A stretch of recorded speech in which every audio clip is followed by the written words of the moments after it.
অতিরিক্ত বল প্রয়োগের মাধ্যমে ক্ষমতা ধরে রাখতে চেয়েছিলেন শেখ হাসিনা। দেশ ছাড়ার আগে সোমবার সকাল 10:30 থেকে প্রায় 1 ঘন্টা রাষ্ট্রীয় বিভিন্ন বাহিনীর শীর্ষ কর্মকর্তাদের চাপ দিয়েছিলেন তিনি। তবে পরিস্থিতি যে একেবারেই নিয়ন্ত্রণের বাইরে সেটা তিনি কিছুতেই মানতে চাচ্ছিলেন না। পরে পরিবারের সদস্যদের বোঝানোর পর পদত্যাগে রাজি হন।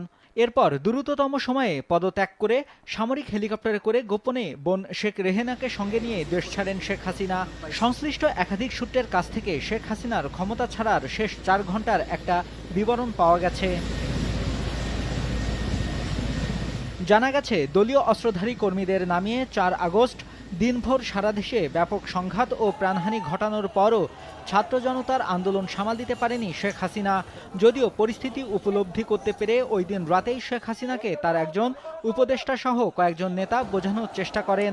তারা সেনাবাহিনীর কাছে ক্ষমতা হস্তান্তরের পরামর্শ দেন বলেও জানা গেছে। তবে শেখ হাসিনা তা মানতে